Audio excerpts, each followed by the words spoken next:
माझे नाव डॉक्टर भाग्यश्री विठ्ठलराव वडचकर. माझे 10वी आणि 12वीचे शिक्षण हे जिज्ञासा विद्यालय नांदेड येथून पूर्ण झाले आहे. त्यानंतर मी 12वीच्या नंतर मी पोस्ट स्टेट युनिव्हर्सिटी किर्गिस्तान इथे ॲडमिशन घेतलं. इथे मी MBBS उत्तीर्ण झाले. फॉरेन मेडिकल ग्रॅज्युएट्ससाठी इंडियामध्ये एक स्क्रीनिंग एक्झाम असते FMG, ती मी आत्ता पास झाले आहे. ती एक्झाम पास झाल्यामुळे मला आता भारतामध्ये प्रॅक्टिस करण्याचा चान्स मिळेल. इथे आता मी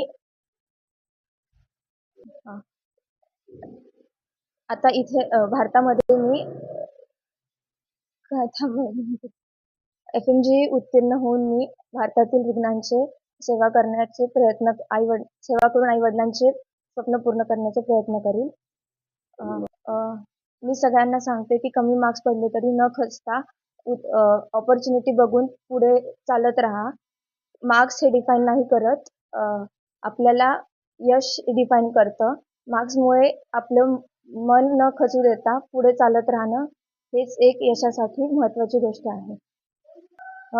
शाळेत असल्यापासून डॉक्टर होण्याची माझी आणि घरच्यांची इच्छा होती, पण कुठे ना कुठे नीट मधल्या कॉम्पिटिशनमुळे थोडंफार मागे पडल्यासारखं वाटलं. पण तिथून पुढे नवीन ऑपॉर्च्युनिटीज समोर दिसल्या आणि मग घरच्यांच्या सपोर्टमुळे मग मला बाहेर जाऊन सगळ्यांचं स्वप्न आणि माझं स्वप्न पूर्ण करता आलं. अभ्यासाची टायमिंग सकाळी 8 किंवा 9 वाजल्यापासून मी 12 वाजेपर्यंत बसायचे. मग तिथून पुढे 12 ते 2-3 कधी 3 पर्यंत ब्रेक घेऊन मग पुढे कंटिन्यू रात्री 10-11 पर्यंत बसणार. मग जेवण करून झोपी जाणार. सकाळी परत हेच रुटीन चालू होतं कंटिन्यू.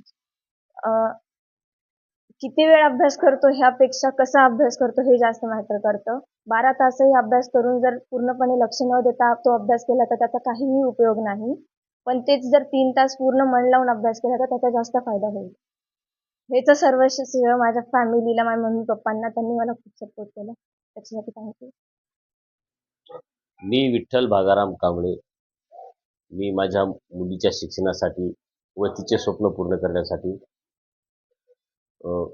तिच्या इच्छेप्रमाणे सर्व शिक्षणाचे मार्ग खुले ठेवून ती MBBS करणार यासाठी मी सुद्धा प्रयत्न केलेत आणि तिच्या प्रयत्नांना शेवटी यश मिळालं. आज ती MBBS ची परीक्षा पूर्ण करून GFMS ची परीक्षा सुद्धा उत्तीर्ण झालेली आहे आणि तिच्या प्रयत्नास यश मिळालं. याबद्दल मी डॉक्टर बाबासाहेब आंबेडकर यांचे अनंत उपकार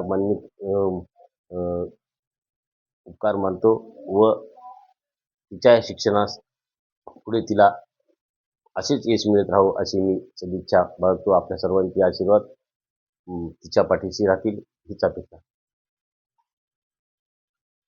मुलीच्या अभ्यासाच्या दृष्टीने व तिच्या प्रयत्नांना आम्ही नेहमी जोपासलेलं आहे. ती खूप मेहनती आणि तिच्या अभ्यासामध्ये ती लहानपणापासूनच अग्रेसर होती आणि आम्ही सुद्धा तिच्या अभ्यासासाठी व तिला वेळ दिला आणि त्या प्रयत्नांना ती पात्र ठरली आणि ती आज डॉक्टर म्हणून आज भारतात तिचे स्वप्न साकार करण्याचा प्रयत्न करेल अशी आमची अपेक्षा आहे. समाजातल्या विद्यार्थ्यांनी, मुलांनी, मुलींनी मार्क्स कमी पडले म्हणून खचून न जाता त्यांनी अनेक पर्याय निवडावेत आणि आपले स्वप्न पूर्ण करण्यासाठी व पालकांचे स्वप्न पूर्ण करण्यासाठी प्रयत्न करत राहावेत. यश नक्कीच मिळेल. माझ्या मुलीला जसं यश मिळालं तसंच यश मिळते याची खात्री बाळगूनच आपण प्रयत्न करावेत असे मला वाटते.